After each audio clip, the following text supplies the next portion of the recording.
उत्तराखंड में कर्मकार कल्याण बोर्ड में हुए भ्रष्टाचार का मामला थमने का नाम नहीं ले रहा है।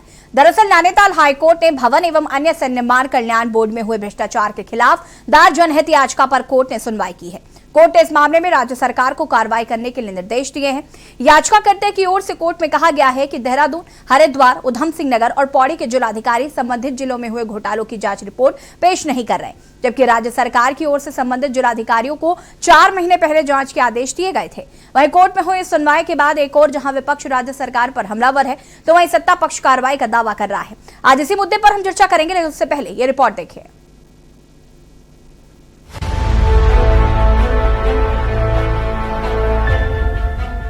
उत्तराखंड में चुनावी साल के बीच सरकार की एक बार फिर कर्मकार कल्याण बोर्ड में हुए घोटाले मामले ने टेंशन बढ़ा दी है।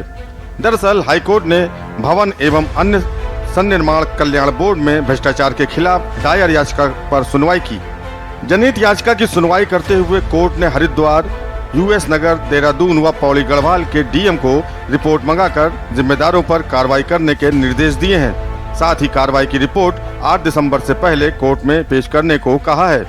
याचिकाकर्ता काशीपुर निवासी खुर्शीद अहमद की ओर से बताया गया है कि उधम सिंह नगर, हरिद्वार, देहरादून व पौड़ी में जिलाधिकारी अपने यहां हुए घोटाले की जांच रिपोर्ट पेश नहीं कर रहे हैं, जबकि सरकार ने उन्हें जांच का आदेश 4 माह पहले ही दे दिया था। पूर्व में सरकार की तरफ से एक जांच रिपोर्ट कोर्ट में पेश कर बताया गया था कि 20 करोड़ रुपए का गबन नहीं हुआ। जो रकम थी वो विभागीय अधिकारियों की लापरवाही से किसी दूसरी कंपनी को दे दी गई। अब वह सरकार के खाते में जमा हो गई है। बोर्ड के जिन अधिकारियों के कारण ये हुआ, सरकार उन पर कार्रवाई कर रही है। जिन अधिकारियों ने लापरवाही की उनमें तत्कालीन सचिव दमयंती रावत, मुख्य चिकित्सा अधिकारी कर्मचारी बीमा निगम डॉक्टर आकाशदीप, मुख्य फार्मासिस्ट बीएन सेमवाल, वरिष्ठ सहायक नवाब सिंह शामिल हैं। का जो बिल्डिंग और अदर कंस्ट्रक्शन वर्क जो बोर्ड है, इसमें हुए करोड़ों रुपए के घोटाले के खिलाफ एक पीआईएल यहाँ पर फाइल हुई थी। हमने इसमें इंटरवेंशन एप्लीकेशन फाइल की थी जो पूर्व अध्यक्ष है उनकी तरफ से। पिटीशन में एलिगेशन है कि इसमें कई सौ करोड़ का घोटाला बोर्ड में हुआ है और इसमें सरकारी धन की बहुत बंदरबांट हुई है। विभिन्न जिलों में कर्मचारियों को, जो निर्माण कर्मचारी होते हैं, उनको जो निर्माण सामग्री, साइकिलें, मशीनें और उनके जो उपकरण बांटने के नाम पर, और एक कोटद्वार में हॉस्पिटल बनाने के नाम पर करोड़ों रुपए के धन की बर्बादी हुई थी। उस पर आज कोर्ट ने कॉग्निजेंस लिया है, जिसमें ये कहा है कि सरकारी आदेश के बावजूद जो 4 जिले हैं, हरिद्वार, पौड़ी, देहरादून और उधम सिंह नगर, इनके जिलाधिकारियों ने अभी तक भी 6 महीने से ज़्यादा हो गया और अपनी रिपोर्ट सबमिट नहीं की है। आपको बता दें कि याचिकाकर्ता ने कहा है कि साल 2020 में कर्मकार बोर्ड में श्रमिकों को टूल किट, सिलाई मशीनें व साइकिल देने के लिए विभिन्न समाचार पत्रों में विज्ञापन दिया गया था, लेकिन इनको खरीदने में बोर्ड के अधिकारियों ने वित्तीय अनियमितताएं बरती।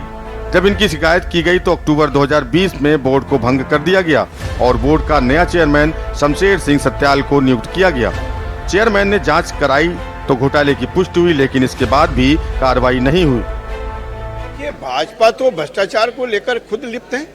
सर से नक तक जो पार्टी, जो सरकार में बैठे हुए लोग भ्रष्टाचार में लिप्त हों, वो जांच कराएंगे, इस पे संदेह है।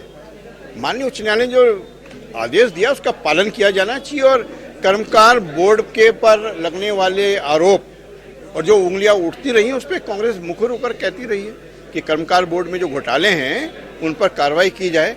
और मैं समझता हूँ सरकार में बैठे हुए लोग नहीं चाहते कि जो घोटाले हैं भाजपा के वो बाहर आए। मामले में अब घोटाले को लेकर पेच फंस गया है। अब देखना होगा कब तक राज्य सरकार इस मामले पर कार्रवाई करती है। इसके साथ ही कोर्ट के अगले आदेश पर भी सबकी निगाहें टिकी रहेंगी। साथ ही देखना दिलचस्प होगा कि आखिर कब तक सरकार दोषियों के खिलाफ कार्रवाई करती है। देहरादून से के न्यूज इंडिया के लिए अंकित काला की रिपोर्ट। जी हां, तो उत्तराखंड में कर्मकार कल्याण बोर्ड में हुए भ्रष्टाचार का मामला एक बार फिर सामने आ रहा है। दरअसल नैनीताल हाईकोर्ट ने भवन एवं अन्य सन्निर्माण कल्याण बोर्ड में हुए भ्रष्टाचार के खिलाफ दायर जनहित याचिका पर सुनवाई की है। कोर्ट ने इस मामले में राज्य सरकार को कार्रवाई करने के लिए निर्देशित किया है। अगर हम विपक्ष की बात करें तो वो भी लगातार इसको लेकर सरकार को घेरता आया है और सरकार की बात करें तो सरकार लगातार जांच कराने की बात कर रही है। चर्चा हम इसी पर करेंगे। हमारे साथ कुछ मेहमान जुड़ चुके हैं, उनसे आपका परिचय भी करा देते हैं। हमारे साथ कुंवर जपेन सिंह भाजपा प्रवक्ता जुड़ चुके हैं, अनिल भास्कर जी प्रवक्ता हैं कांग्रेस से जुड़ चुके हैं, रवि नानन जी आम आदमी पार्टी से प्रवक्ता जुड़ चुके हैं और हमारे साथ गोपाल के वर्मा अधिवक्ता नैनीताल हाईकोर्ट से जुड़ चुके हैं। और आप सभी का बहुत बहुत स्वागत है। और सबसे पहले गोपाल जी मैं आपके पास आऊंगी और आपसे जानना चाहूंगी कि क्या याचिका जो है वो दायर की गई थी और कोर्ट ने क्या सुनवाई की है। हेलो जी गोपाल जी, आवाज आ रही है आपको? जी, मेरी आवाज आ रही है आपको? हाँ जी, अपनी बात को पूरा कर सकते हैं। देखिए, इसमें जो याचिका करता है, उन्होंने याचिका दायर करके कोर्ट में कहा है कि जो सनमाकर ये जो बोर्ड है, इसमें करोड़ों रुपए का मल्टी करोड़ का स्कैम हुआ है, जिसमें कि एक कोर्ट में हॉस्पिटल बनाने के लिए जिसकी ना तो कोई परमिशन थी और उसका ना कोई जमीन का पता, ना कोई किसी तरह की सैंक्शन थी, और उसके निर्माण के लिए भी एज मोबिलाइजेशन एडवांस 20 करोड़ रुपए बोर्ड की तरफ से जारी कर दिए गए ऐसी संस्था को। बाद में जिन्होंने कहा कि ये ऋण के तौर पर हम इसको दे रहे हैं। तो और उसके अलावा 4 जिलों में जो श्रमिकों को साइकिलें बांटने के लिए और उनके जो इंस्ट्रूमेंट्स होते हैं निर्माण कार्य के, उनको बांटने के लिए उसमें भी करोड़ों रुपए का घोटाला हुआ। तो कोर्ट ने इस पे संज्ञान लिया है। हम इस पे जो है वर्तमान जो अध्यक्ष हैं मिस्टर सत्याल, उनको रिप्रेजेंट कर रहे हैं। हमने एक इंटरवेंशन एप्लीकेशन फाइल की है और हमने खुद कोर्ट में आके कहा है कि हाँ साहब, हमारी नॉलेज में जब हम इसको ज्वाइन किया था जी, जब हमने ज्वाइन किया उसके बाद में हमें पता चला कि करोड़ों रुपए का घोटाला हुआ है, तो हम कोर्ट में खुद आए कि साहब इसकी जो है हमारे नॉलेज में आया है कि इसमें करोड़ों रुपए का घोटाला हुआ है और इसकी जांच जो है किसी एजेंसी से ऐसी कराया जाए जिसपे हाईकोर्ट का नियंत्रण हो, हाईकोर्ट की देखरेख में इसमें जांच हो। तो इस मामले में हाईकोर्ट ने बहुत ही सख्त रुख अपनाया है और इसमें सरकार द्वारा हर मुमकिन कोशिश की गई कि इस मामले को किसी तरीके से उस जांच रिपोर्ट को कोर्ट में ना पेश किया जाए। लेकिन माननीय उच्च न्यायालय ने पिछली तारीख पर भी इनसे जांच रिपोर्ट मंगाई थी और पिछली तारीख पे भी जांच रिपोर्ट कोर्ट में पेश न करके एक एक्शन टेकन रिपोर्ट सरकार की तरफ से कोर्ट में पेश की गई, जिसमें ये कहा गया कि हमने प्राइमा फेसाई 4 लोगों को इसमें इन्वॉल्व पाया है, जिनके खिलाफ जो है हम कार्रवाई कर रहे हैं, की नहीं है अभी तक जी।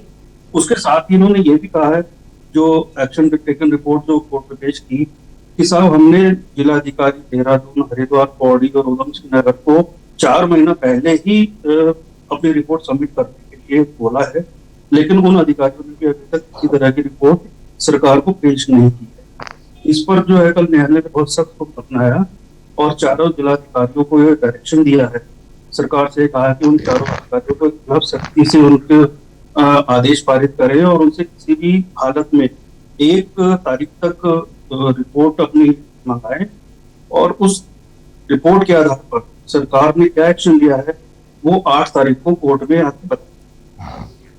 जी जपेन जी, इसका जवाब मैं आपसे चाहूंगी। आपने यहाँ पर गोपाल जी को भी सुन लिया है। लगातार जिस तरीके से सरकार कह रही है कि जांच रिपोर्ट जो है वो भेजी जा रही है, हालांकि अभी जिस तरीके से गोपाल जी बता रहे हैं कि ऐसा कुछ भी किया नहीं गया है। देखिए, सबसे पहले तो हमें यहाँ ये समझना होगा जी कि भारतीय जनता पार्टी की सरकार के रहते किसी भी तरह का भ्रष्टाचार बर्दाश्त नहीं किया जा रहा है। इससे निश्चित तौर पर जो भ्रष्ट अधिकारी हैं या जो पिछले काफी लंबे समय से तंत्र को और ईमानदार अधिकारियों को या सरकार को गुमराह करने का प्रयास करते रहे हैं, तो आप निश्चित तौर पर देख रहे हैं उन सबके ऊपर कार्रवाई हो रही है। और ये हम ऐसे ही नहीं कह रहे हैं। अभी इसी के साथ इसी तरह का एक ताजा मामला जिला पंचायत उत्तरकाशी के घोटाले का है। हमें खुद उसमें PIL लगानी पड़ी कि वो भी अधिकारी पिछले 1 वर्ष से निरंतर कुछ भ्रष्ट अधिकारियों का ऐसा एक ताना बाना बुना हुआ था, जिन्होंने सरकार को और तंत्र को और ईमानदार अधिकारियों को पूरी तरह से गुमराह करके उस भ्रष्टाचार को अंजाम दिया। तो ये मिलते जुलते इस तरह के मामले हैं, लेकिन हमें ये बिल्कुल यकीन रखना चाहिए और ये साक्षात प्रमाण है कि भारतीय जनता पार्टी की सरकार में भ्रष्टाचार के ऊपर कड़े प्रहार हो रहे हैं, आगे भविष्य में भी होते रहेंगे और किसी भी दोषी को जो भ्रष्टाचार में लिप्त पाया गया, चाहे वो कितने भी बड़े पद पर हो, उसे बख्शा नहीं जाएगा। ये भारतीय जनता पार्टी का बिल्कुल स्पष्ट संदेश है जनता के नाम कि उत्तराखंड के अंदर भ्रष्टाचार की कर्मकार कल्याण बोर्ड की बात कर लें अभी। जी इसके बारे में आपको क्या कहना है? कर्मकार बोर्ड के बारे में बता रहे हैं हम आपको। आप देख रहे हैं कि उसमें अधिकारियों के ऊपर कार्रवाई भी हुई है, अधिकारियों को निलंबित भी किया गया है, उनकी जांच भी हो रही है। तो निश्चित तौर पर ये यकीन मानिए, किसी भी भ्रष्ट अधिकारी को या किसी भी सरकार को या तंत्र को गुमराह करने वाले अधिकारी को बख्शा नहीं जाएगा। ये भारतीय जनता पार्टी की सरकार का स्पष्ट संदेश है। ठीक है, अनिल भास्कर जी हमारे साथ जुड़े हुए हैं। अनिल भास्कर जी, आपकी क्या प्रतिक्रिया है सबसे पहले तो उसको लेकर? मैं सबसे पहले तो ये कहना चाहूंगा कि हमारे बड़े भाई जपेंद्र जी ने जो कहा है कि अधिकारी पर कार्रवाई हो रही है और किसी को बख्शा नहीं जाएगा, तो ये जो हाई कोर्ट को आदेश देना पड़ा और उसमें ये कहा गया कि डीएम जो है वो उसके जांच रिपोर्ट को आगे नहीं बढ़ा रहे हैं, तो इससे बड़ा तो प्रमाण उनके सामने अभी थोड़ी देर पहले वकील साहब ने बताया और आपने भी 2-3 बार इस बात को रिपीट किया है।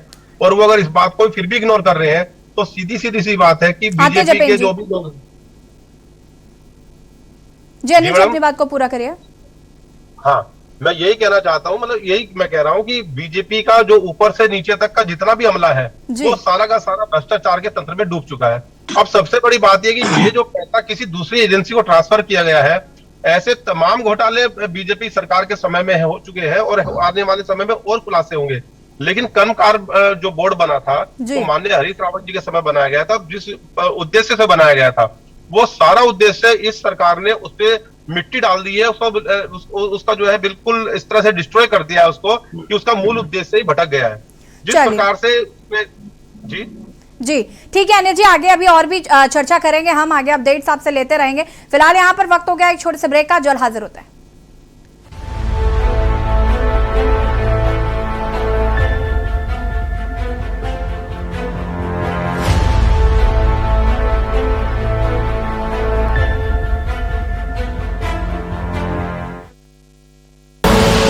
आप देख रहे हैं के न्यूज, खबरों का सारथी।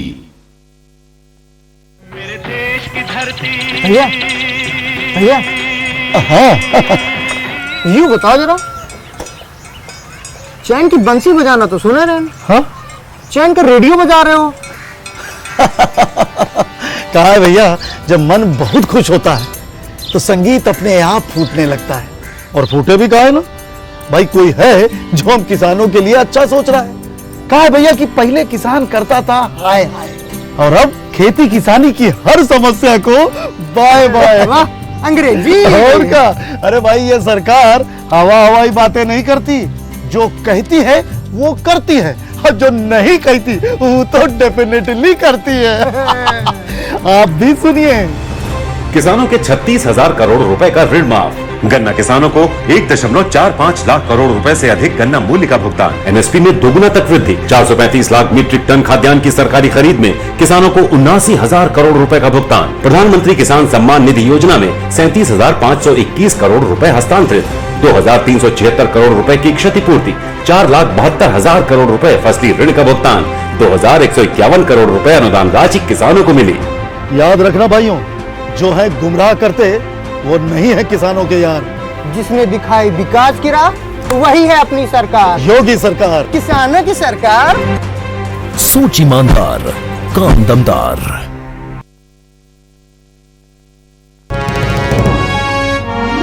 चमकी विकास में अग्रसर सरकार, जनगण मन के हुए सपने अब साकार। उत्तराखंड में लगभग 22 से 24 हजार रिक्त पद और बैकलॉग के साथ समस्त खाली पद सब पर भर्ती प्रक्रिया शुरू हो चुकी है। अब मिलेगा हमें रोजगार का अधिकार। अब आईएएस, पीसीएस, एनडीए और सीडीएस जैसी परीक्षाओं के लिए हम जैसे जरूरतमंद युवाओं को सरकार द्वारा 50,000 रुपए की एकमुश्त वित्तीय सहायता दी जाएगी। समूह का और खा के पदों के लिए आयु सीमा में 1 वर्ष की छूट दी है। और यही नहीं, मार्च 2022 तक भर्ती परीक्षाओं के लिए लिया जाने वाला शुल्क भी धामी जी ने माफ कर दिया है। राजकीय मेडिकल कॉलेजों में इंटर्न डॉक्टर का स्टाइपेंड 7,500 से बढ़ाकर 17,000 करने के बाद हम उत्तराखंड राज्य सरकार का अभिनंदन करते हैं। युवाओं के संग है हम, उत्तराखंड है हम। जुबान के लिए उड़ चला गैरों की जमीन पर, खुशबू अपने पन की ढूंढता। दूर कितना भी जा, इस जुबान से दूर ना जा पाओगे। रुमर बोलो जुबान केसरी। आप देख रहे हैं के न्यूज, खबरों का सारथी।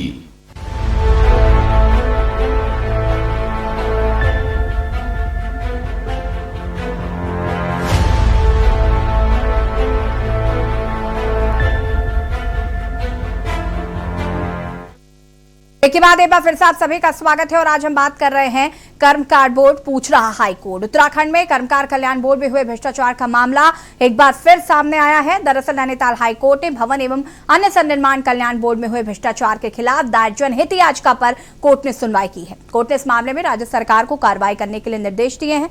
याचिकाकर्ता की ओर से कोर्ट में कहा गया है कि देहरादून, हरिद्वार, उधम सिंह नगर और पौड़ी के जिलाधिकारी संबंधित जिलों में हुए घोटाले की जांच रिपोर्ट पेश नहीं कर रहे हैं। हम इसी पर चर्चा करेंगे। हमारे से लगातार मेहमान भी जुड़े हुए हैं और सीधे हम आम आदमी प्रवक्ता रविंद्र आनंद का रुख कर लेते हैं।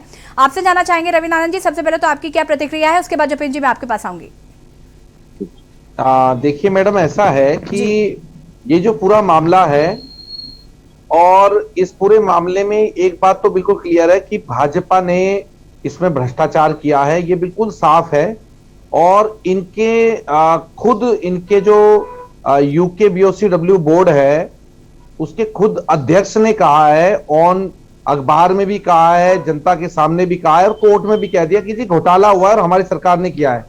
एक बोर्ड का खुद अध्यक्ष चिल्ला करके कह रहा है कि घोटाला हुआ है, तो मुझे लगता है कि यहाँ पे चूंकि प्रवक्ता की बात उतनी मायने नहीं रखी जाती जितना बोर्ड के अध्यक्ष की बात मायने रखी जाएगी, क्योंकि बोर्ड के अध्यक्ष और मंत्री इनके आमने सामने थे, दोनों ने एक दूसरे पर इल्जाम लगाए, उसके बाद कोर्ट में गए और कोर्ट ने भी इस बात को माना है कि उसमें घोटाला हुआ है और जिला अधिकारी को आदेश दिए हैं। अच्छा, दूसरी बात जो अभी मैं सुन रहा था, हमारे बड़े भाई जपेंद्र जी कह रहे थे कि भाई हमने उसमें कार्रवाई की है। अरे भाई, क्या कार्रवाई की आपने उसमें आपने नवाब सिंह को हटाया था, दमयंती को हटाया था, जो सचिव है नवाब सिंह को हटाया था, जो मुख्य सहायक है उन्हें दोबारा ले लिया, इस समय वो नौकरी पर हैं। तो देखिए, ये जो दिखाने वाले दांत और खाने वाले दांत हैं आपके, वो दोनों अलग अलग हैं, हम उस बात को समझते हैं। लेकिन भाजपा का पेट इतना बड़ा है कि घोटाले पे घोटाला हो रहा है। दूसरी बात यह है कि ये पूरा प्रकरण जनता के सामने भी इसलिए आया कि तमाम तरह की वीडियो, तमाम तरह की रिकॉर्डिंग्स इसमें वायरल हुई, जिसमें साइकिलों को लेकर के विकास नगर में जो अभी 2 महीने पहले 2.5 महीने पहले खुले मैदान में हजारों साइकिलें रखी थी और जब किसी मीडिया के बंधु ने उसको अखबार में छापा, उसकी वीडियो वायरल हुई, तो आनंद फानन में यूके बीओसीडब्ल्यू ने उसको वहां से हटवाया। और पहले तो ये कह दिया इनके अधिकारियों ने, ये कह दिया, इस पर मैं खुद के न्यूज पे बैठ चुका हूं, आपको मैडम शायद ध्यान होगा, इनके अधिकारियों ने ये भी कहा और इनके प्रवक्ता ने ये कहा कैंथोला जी ने कि हमारी साइकिलें ही नहीं है। उसके बाद यूके बीओसीडब्ल्यू ने खुद उसको उठवाया और बाद में उसको बंटवाया या नहीं बंटवाया, ये तो यही जानते होंगे क्या हुआ उनका। लेकिन मेरा ये कहना है कि भाजपा इस पूरे बोर्ड को लेकर के, यूके बीओसीडब्ल्यू जो इनका बोर्ड है उसको लेकर के, श्रम मंत्रालय को लेके खुद ही क्वेश्चन मार्क है। इनके खुद पूर्व मुख्यमंत्री त्रिवेंद्र सिंह रावत उस पर उंगली उठाते रहे हैं और कहते रहे हैं कि उसमें घोटाला हुआ है। तो भाई किसकी बात मानी जाए, मुझे जपेंद्र जी बताएं, मैं आपकी बात मान लूं, मैं किसकी बात मानूं, पूर्व मुख्यमंत्री की बात मानूं या जपेंद्र जी जवाब देंगे इसका, बोर्ड के अध्यक्ष की बात मानूं? शमशेर सिंह फर्त्याल कह रहा है कि घोटाला हुआ है, वो तो ज्यादा ऑथराइज है आपसे, मेरे ख्याल उसकी बात को मान लेना चाहिए। चलिए जपेंद्र जी जवाब दीजिए। हम यहाँ रविंदर जी से ये पूछना चाहेंगे कि कृपया रविंदर जी ऑन स्क्रीन, ये हम आपकी बात का ही जवाब देंगे। ऑन स्क्रीन रविंदर जी ने कर्मकार बोर्ड और कर्मकार मंत्रालय के ऊपर आरोप लगाया कि कर्मकार बोर्ड में, अच्छा रविंदर जी, कर्मकार मंत्रालय किसके अधीन है, किसके अधीन है बताइए? जवाब दें सर, आप ही के सवाल का जवाब दे रहे हैं। सवाल क्या है उसका, आप उसी का जवाब कर रहे हैं। आप ये बताएं, प्रवक्ता जब उनसे सवाल करो तो जवाब से भाग जाते हैं। अभी थोड़ी देर में आप दिल्ली पहुंच जाएंगे, मुझे पता है, मैं अच्छे से जानता हूँ आपके पास जवाब नहीं है। आप साफ कहते मेरे पास जवाब नहीं है, मैं मान लूंगा, मैं इसके बारे में कोई जवाब नहीं दूंगा, मैं कोई सवाल। चलिए जपेंद्र जी आप ही बता दीजिए, आप क्यों रविंद्र जी से पूछ रहे हैं, आप ही बता दीजिए, आपको अपनी बात पूरी करनी है। हम बताते हैं जी जी। देखिए, अभी अगर आप इनसे ये पूछेंगे ना कि कर्मकार बोर्ड में भी किस किस पे आरोप लगा रहे हैं, ऊपर से नीचे तक एक नाम नहीं बता पाएंगे ये ऊपर से। भाई आप अगर किसी पे आरोप लगा रहे हो, बताता हूँ, मैं बताऊँ आपको नाम, जितने लोगों पे आपने नाम बताए सब पे कार्रवाई हुई है, अब ऊपर से शुरू करो। कर्मकार बोर्ड किसके अधीन है बताइए, नाम बताइए। कौन है कर्मकार बोर्ड के मंत्रालय, किसके अधीन है, नाम बताएं। आप ही बताओ ना, मंत्री जी कौन है? भाई हमें तो, हाँ तो आपको अपने मंत्री का नाम नहीं पता? नहीं आपको अपने मंत्री का नाम नहीं पता? मैं बताता हूँ, डॉक्टर हर्ष सिंह रावत। मैं बता देता हूँ ना, डॉक्टर हर्ष सिंह रावत। यार आपको डर लग रहा है, शर्म आती है? मुझे तो नहीं आ रही। तो आपको आप डॉक्टर हर्ष सिंह रावत पे आरोप लगा रहे हैं कि उन्होंने कर्मचारी बोर्ड में घोटाला करा? सीधा सीधा आपकी सरकार ने करा, भाजपा ने करवाया, क्योंकि भाजपा को पैसा चाहिए। आप पैसा देना होता होगा, दिल्ली से पैसा मांगते हैं। दिल्ली से मंत्रियों, मुख्यमंत्रियों से मैं आपके दिल्ली के नेतृत्व पे भी इल्जाम लगा रहा हूं कि वो पैसा मांगते हैं अपने मंत्रियों से और अपने मुख्यमंत्रियों से। इसलिए आपने डॉक्टर हर्ष सिंह पड़ेगा, इसलिए आपने डॉक्टर हर्ष सिंह रावत पे सीधा सीधा इल्जाम लगा दिया कि मैं नहीं लगा रहा हूं, आपका अध्यक्ष लगा रहा। आपकी सरकार का अध्यक्ष जिसे नामित किया किसने? मुख्यमंत्री ने, वो लगा रहा है। आप बताएं, आप ठीक है, वो ठीक है? इस बात पे मैं भी सहमत हूँ कि वास्तव में ये बात सही है। केंद्रीय नेतृत्व किसी भी तरह से कहीं पर भी उसने बिल्कुल ये कर दिया कि सारी बही खाते उन्होंने अपने हिसाब से ऐसे कर दिया है जैसे पूरा देश उनके प्रोप्राइटरशिप में चल रहा हो। ये वास्तव में बिल्कुल सही बात है। और न जाने ऐसे कितने घोटाले निकले नहीं भाई। अभी तो आप लोग गलत हैं। आप ये बताएं कि उत्तराखंड के अंदर चोरी हुई है। अगर उत्तराखंड के अंदर जीरो टॉलरेंस वाली बात है, अगर जीरो टॉलरेंस वाली बात है तो इस घटना पर हाईकोर्ट को क्यों संज्ञान लेना पड़ा? ये तो सीधे सीधे इसमें आरोप लग ही रहा है। सरकार अगर चाहती तो डीएम को आदेश कर सकती थी। आपने ऑर्डर करे हैं डीएम, कर्मकांड बोर्ड की। आपकी बात का जवाब दे रहे हैं, आपकी बात का जवाब दे रहे हैं, सुनिए ध्यान से। कर्मकांड बोर्ड की साइकिलें बांटने का आरोप आप पे भी लगा कि नहीं लगा? आप पे भी लगा। अब मैंने कहा ना, आप तो मेरे पे इल्जाम लगाने लगे। आपने मेरे सवाल का जवाब नहीं दिया, आप तो मेरे पे सवाल। रविंद्र जी सुन लीजिए जपेंद्र जी क्या कह रहे हैं, जवाब दे लीजिए। सुनना भी नहीं चाहते ना, ये सुनना भी नहीं चाहते, इनकी परेशानी ये है। जपेंद्र जी हम तो सुनना चाह रहे हैं, सुनाइए तो आप।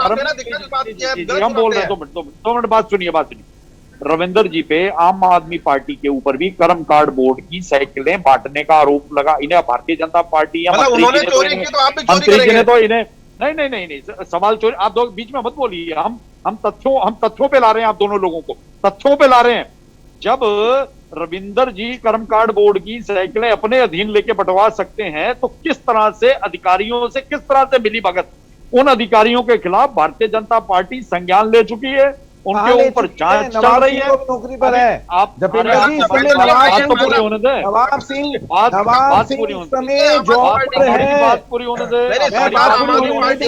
अनिल जी और रवीन जी, जपेंद्र जी को अपनी बात तो पूरा कर लेने दीजिए। एक एक करके आरोप लगाइए, एक एक करके। असल में जब सत्यता निकल के आती है तो वहीं इस तरह की हरकत होती है। जपेंद्र जी अभी भी आपने जो आपसे सवाल पूछा गया आपने उसका जवाब नहीं दिया, आप सिर्फ गोल मोल बातें कर रहे हैं। सीधे सीधे जवाब दीजिए ना। हमें एक मिनट दे दीजिए ना बीच में। हमने आपको 1 मिनट दे दिया है। अनिल जी और रवीन जी आपसे निवेदन है कि जरा 1 मिनट में इनकी बात सुन लेने दीजिए। देखिए, कर्मकांड बोर्ड के अधिकारियों के साथ, कर्मचारियों के साथ इतना, उन भ्रष्ट अधिकारियों की बात कर रहे हैं, ईमानदार अधिकारियों की बात नहीं कर रहे हैं। और भ्रष्ट अधिकारियों के साथ ऐसा गठजोड़ कि रविंदर जी आम आदमी पार्टी में से जुड़ गए हैं और उसके बावजूद कर्मकांड बोर्ड की साइकिलें ये अपने पास उपलब्ध करवा लेते हैं और बांट भी देते हैं और कानो खान किसी को खबर भी नहीं होती।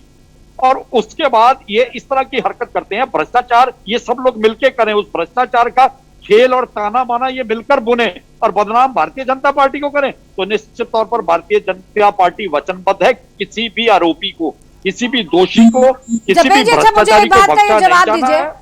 अभी मुझे इस बात का जवाब दीजिए अभी कि अगर आप इतना ही कह रहे हैं कि कार्रवाई हुई है, जांच हो रही है, तो हाईकोर्ट को संज्ञान क्यों लेना पड़ रहा है? और हाईकोर्ट ने जो जवाब दिया उसके हिसाब से जो 4 जिले हैं वहां के जो डीएम हैं वो बिल्कुल भी सहयोग नहीं कर रहे हैं। हाईकोर्ट ने स्पष्ट कहा है कि उनसे कहा जाए कि वो सहयोग करें जांच में।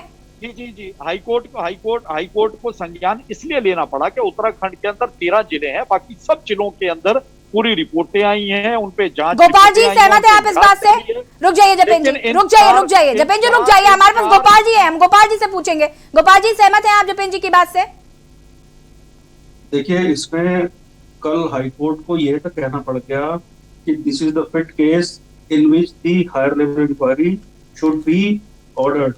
अभी हालांकि कोर्ट के ऑर्डर की कॉपी हमारे पास आई नहीं है जी, वो आएगी तो उसे, लेकिन कोर्ट की जो ओरल ऑब्जर्वेशन थी कि ये प्राइवेट पैसा है 20 करोड़ रुपया उन्होंने किस कानून के तहत उस एजेंसी को दिया, क्यों दिया, किसके कहने से दिया, किसकी परमिशन से दिया और वो वापस कैसे आ गया। तो कोर्ट को ये लगा कि प्राइवेट पैसा केस है जिसमें हाई लेवल इंक्वायरी ऑर्डर दी जानी चाहिए, इसीलिए उन्होंने कोर्ट ने जो है ये इस तरह का एक बहुत सख्ती वाला आदेश कल पारित किया। जी, आप जपेन जी अपनी बात को पूरा करिए। आप जी, निश्चित तौर पर देखिए 13 जिलों में से सभी जिलाधिकारियों ने उसमें सहयोग करा। अगर 4 जिलाधिकारी किसी वजह से, या हम उसे कुछ भी और भी मान सकते हैं कि हम मान लेते हैं कि उन्होंने इसमें लिंगर ऑन करने का प्रयास करा, तो निश्चित तौर पर सरकार ने पहले उन्हें लिख के दे दिया। सरकार ने कहा कि आप रिपोर्ट दीजिए। अगर बार बार सरकार के कहने के बाद उन्होंने रिपोर्ट तो आपके ये अधिकारी सरकार की भी नहीं सुनते हैं क्या जपेन जी? गलत बात। हमें 30 सेकंड का वक्त देंगे। जी, 30 सेकंड दिए आपको। सरकारें 5 साल के लिए आती हैं जाती हैं, लेकिन अधिकारियों ने उत्तराखंड के अंदर ईमानदार अधिकारियों की कमी भी नहीं है, लेकिन सिस्टम को भ्रमित करके भ्रष्टाचार को बढ़ाने वाले अधिकारियों की भी कमी नहीं है। तो यकीन मानिए भारतीय जनता पार्टी के अगले 5 वर्ष के कार्यकाल में उत्तराखंड के अंदर भ्रष्टाचार जड़ से समाप्त करने का जो प्रयास हो रहा है, निश्चित तौर पर हमें उम्मीद है कि जनता इसे सफल बनाएगी। एक बार 5 साल और भारतीय जनता पार्टी को अगर जनता देती है तो भ्रष्टाचार और भ्रष्टाचारियों को उत्तराखंड से बिल्कुल दूर कर दिया जाएगा। और निश्चित तौर पर ये जो 5-5 साल के टर्म में जो अधिकारी और जो तंत्र जो भ्रष्ट रूप से जो भ्रष्ट हिस्सा हो चुका है, उस भ्रष्ट हिस्से को बिल्कुल खत्म करने के लिए, जड़ से भ्रष्टाचार मिटाने के लिए निश्चित तौर पर अगले 5 वर्ष भारतीय जनता पार्टी के लिए अति आवश्यक है और भारतीय जनता पार्टी उसी दृष्टि से आगे बढ़ रही है। ठीक है, लेकिन ये 2022 में जनता बताएगी कि किसे अपना प्रतिनिधि वो चुनती है। फिलहाल अनिल जी, आपको क्या कुछ कहना है? रवि जी आपके पास आते हैं अनिल जी की प्रतिक्रिया के बाद। अनिल जी, मैं बहुत छोटी छोटी 2 या 3 बातें बोलना चाहता हूं। जपेंद्र जी की बात पर पहले तो मैं कहना चाहता हूं जी, उन्होंने ये साफ कर दिया है कि उनके जितने मुख्यमंत्री या मंत्री हैं वो सरकार नहीं चला रहे थे, वो निकम्मे थे, और उन्होंने उनकी क्षमता पर सवाल उन्होंने खुद ही खड़ा कर दिया है। तो इसीलिए शायद मुख्यमंत्री हटाया गया कि उनको सरकार चलाना बिल्कुल नहीं आता था, ना वो सरकार चलाए। और जैसा भी आपने भी कहा कि अधिकारी इसका मतलब नहीं सुन रहे थे मुख्यमंत्री मंत्रियों की और उनकी मनमानी चल रही थी, इसका मतलब सीधी सी बात है कि बेलगाम जब कोई सत्ता चल रही थी, शासन चल रहा था, तो सत्ता सोई हुई थी। पहली बात तो जपेन जी रुक जाइए, जपेन जी रुक जाइए। अभी अनिल जी आपको शांति से सुन रहे थे ना, रुक जाइए, आपको भी मौका दूंगी मैं। हमारी बात सुन लीजिए। दूसरी बात मैं ये कहना चाहता हूँ, जो है जपेंद्र जी ने कहा कि नहीं वो ये भी भ्रष्टाचार है, वो भी भ्रष्टाचार है। हम तो कह रहे हैं साहब पूरा देश भ्रष्ट है, तो इसका मतलब आप भी चोरी करेंगे क्या? ये वाली बात कहां से आ गई कि दूसरे की शर्ट पे दाग है तो मेरी भी दाग होने चाहिए? ऐसा कौन सा आपने ये कौन सा गणित निकाल लिया है? तीसरी बात, 2001 में एक बार उन्होंने कोश्यारी जी ने कहा था कि सरकार चलाना हमारा काम नहीं, सरकार अधिकारी चलाते हैं।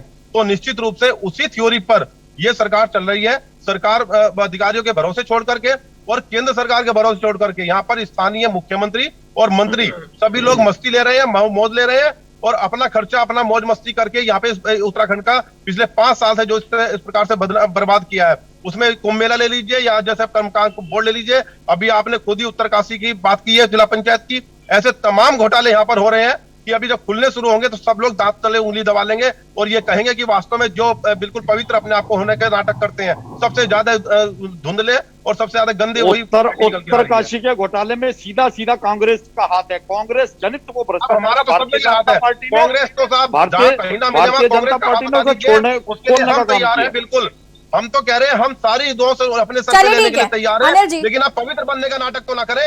ठीक है अनिल जी, गुमराह तो ना करें। सच्चाई सुनने का दिल रखिए। कांग्रेस जनित भ्रष्टाचार से भारतीय जनता पार्टी, चलिए आम आदमी पार्टी के प्रवक्ता का भी रुख कर लेते हैं क्योंकि उन्हें लगता है कि आप दोनों ही भ्रष्ट हैं। आम आदमी पार्टी तो कहती है कांग्रेस और भाजपा जो है वो बिल्कुल सेम है।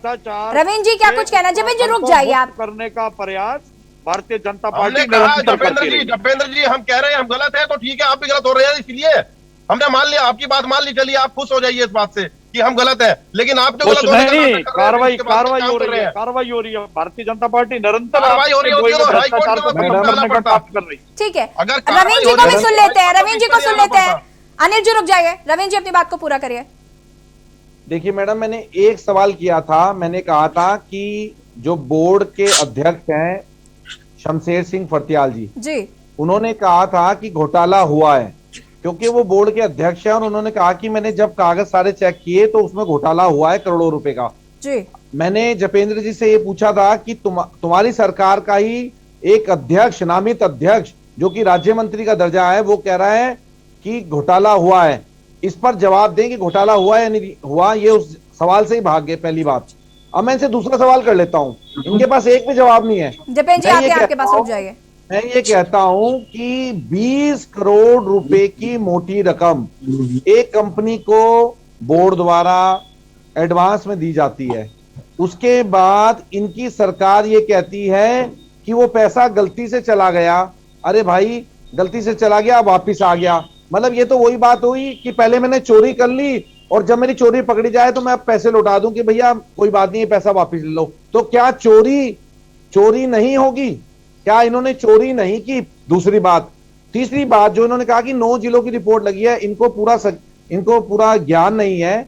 सिर्फ 4 ही जिलों पे का ये मामला है, कोई 9 जिलों की रिपोर्ट अभी तक नहीं आई है। मैं आपको पहले जपिंदर जी बता दूं, पहले आप पूरा पढ़ लें कि केस है क्या, तब उस पर तैयारी करके आए। सिर्फ 4 ही जिलाधिकारियों को कहा गया था और उन्हीं ने अभी तक रिपोर्ट रोकी हुई है, क्योंकि जो आपके एलईओ हैं, जपेंद्र जी अब आप जवाब दे सकते हैं। आपके एलईओ हैं वो चोर हैं, और मैं इस बात को खुले मन से।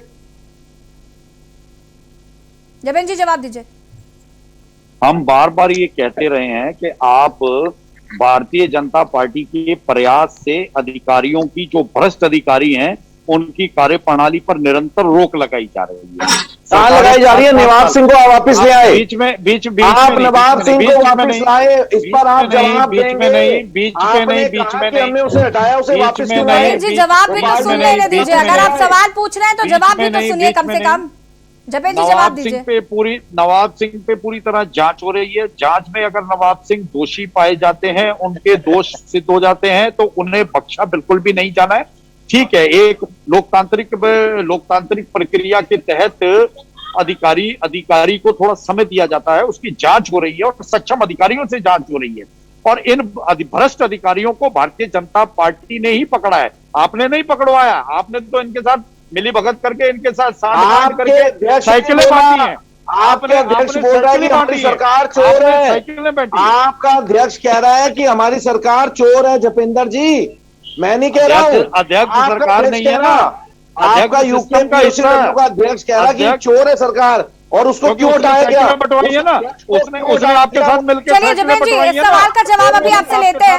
यहाँ पर हम बात कर रहे हैं कर्मकार बोर्ड की, जो कि एक बार फिर चूंकि हाईकोर्ट ने इस पर संज्ञान लिया है और सरकार से कहा है कि जल्द से जल्द इस पर जांच रिपोर्ट पेश की जाए। हम इसी पर चर्चा कर रहे हैं। वक्त हो गया एक छोटे से ब्रेक का, जल्द हाजिर होता है।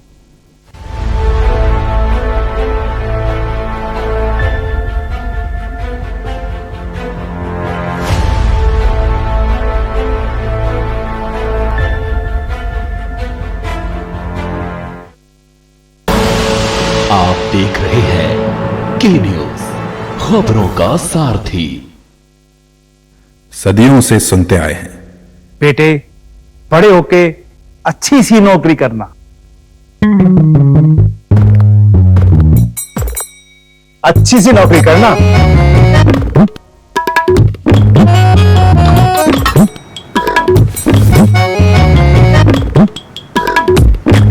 अच्छी सी नौकरी करना,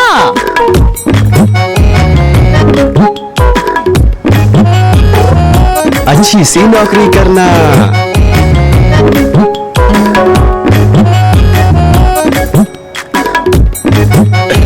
अच्छी सी नौकरी करना,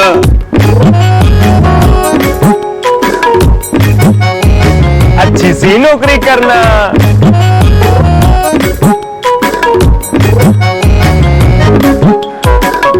अच्छी सी नौकरी करना।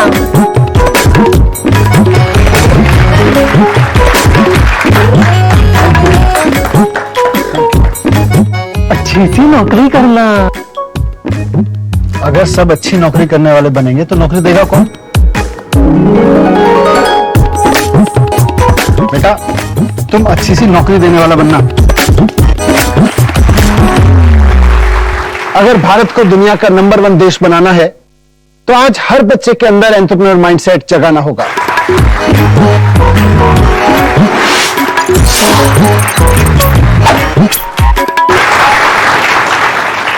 बिजनेस ब्लास्टर्स हमारी एक पहल है जो बच्चों को सिखा रही है कि उन्हें नौकरी ढूंढने वाला नहीं, नौकरी देने वाला बनना है।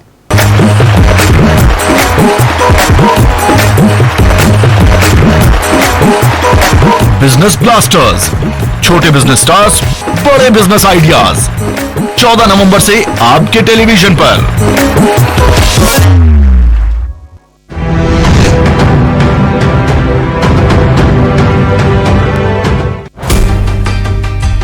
उत्तराखंड राज्य की 21वीं वर्षगांठ पर समस्त राज्यवासियों को बधाई।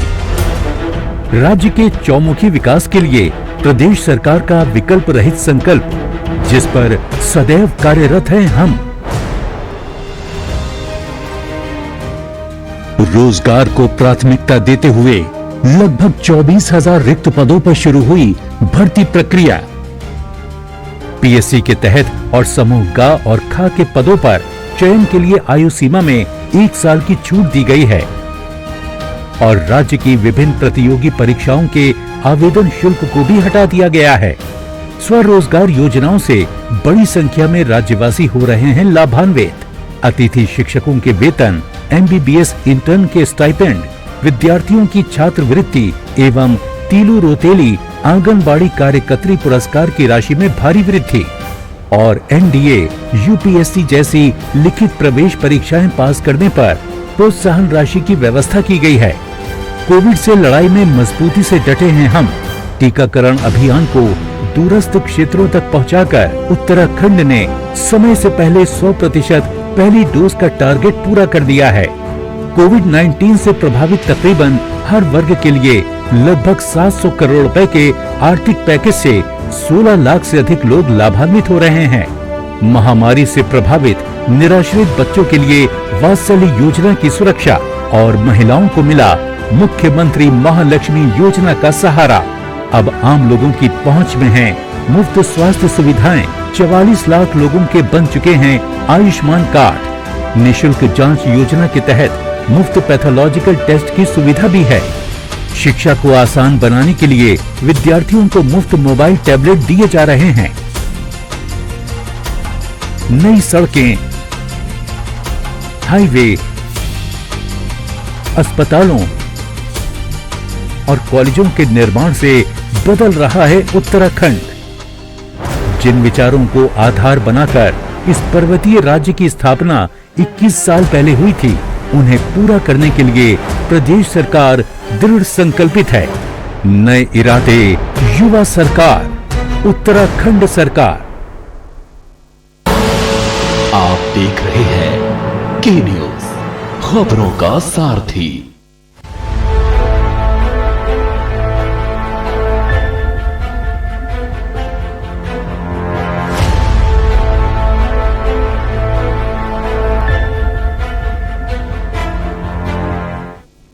ब्रेक के बाद एक बार फिर से आप सभी का स्वागत है और आज देवभूमि के दंगल में हम बात कर रहे हैं कर्मकार कल्याण बोर्ड की, जिस पर आज सुनवाई की है हाई कोर्ट ने और साथ ही साथ सरकार से कहा है कि जल्द से जल्द इस पर एक जांच रिपोर्ट जो है वो भेजी जाए।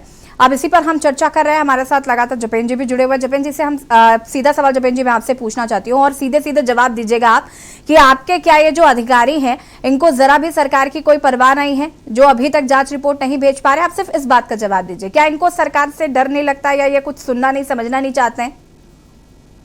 देखिए, सरकार को चलाने के लिए मंत्रालय होता है, मंत्री होते हैं, सरकार खुद होती है, लेकिन हमें इस तथ्य को नहीं भूलना चाहिए जो एक मूल है। निश्चित तौर पर अगर आप लोग भी इस पे चर्चा को आगे बढ़ाएंगे, ध्यान देंगे, तो निश्चित तौर पर इससे स्थितियों में सुधार आएगा।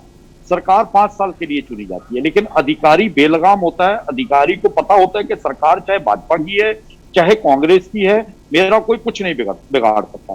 लेकिन हाँ, इतना अवश्य है कि कांग्रेस के शासनकाल में जो अधिकारी बेलगाम हो जाते थे, भ्रष्ट अधिकारियों की बात कर रहे हैं हम, ईमानदार अधिकारियों की बात नहीं कर रहे हैं। ईमानदार अधिकारियों की भी उत्तराखंड में कमी नहीं है, लेकिन उत्तराखंड के अंदर जिस दिन से भारतीय जनता पार्टी की सरकार बनी है, उस दिन से जो भ्रष्ट तंत्र है, उस भ्रष्ट तंत्र के लिए निश्चित तौर पर आप ये यकीन मानिए कि जीना बिल्कुल दुभर हो गया है।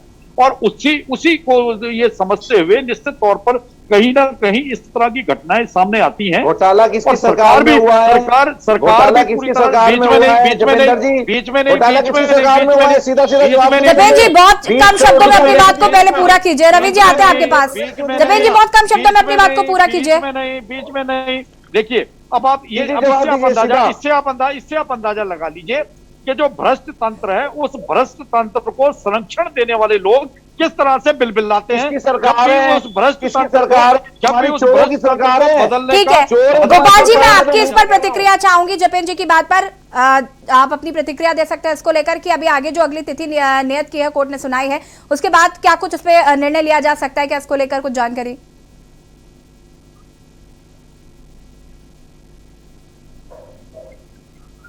गोपाल जी आपकी आवाज हम तक नहीं आ पा रही है, शायद आपका ऑप्शन म्यूट है इस वक्त।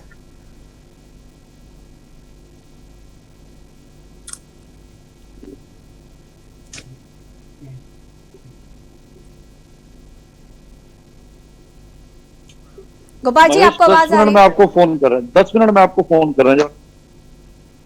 गोपाल जी आवाज आ रही है आपको?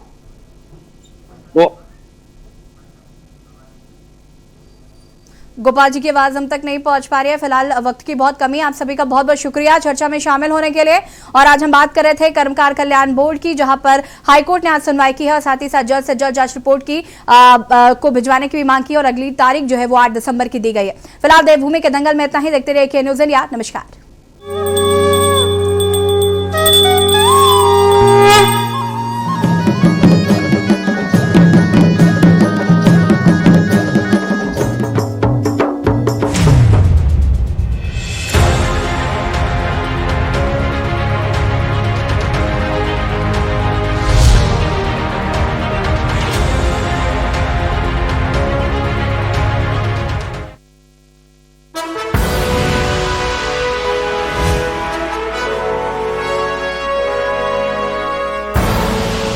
आप देख रहे हैं के न्यूज़, खबरों का सारथी।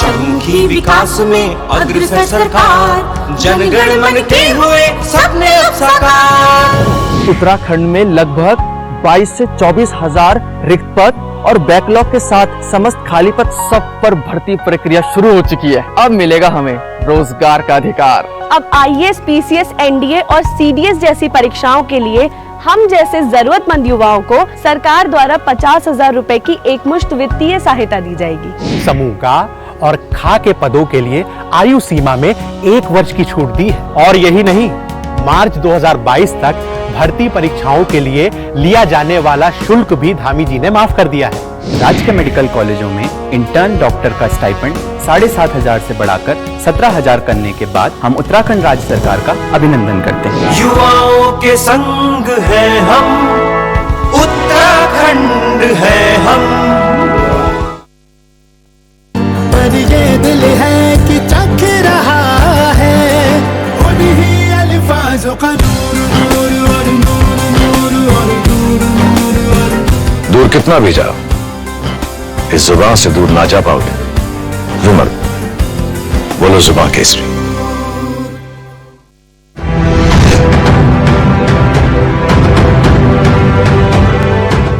खुदी को आजमाया है तो ये अंदाज आया है, खुदी को आजमाया है तो ये अंदाज आया है। तुम में भी मैं हूं, शुद्ध प्लस पान मसाला।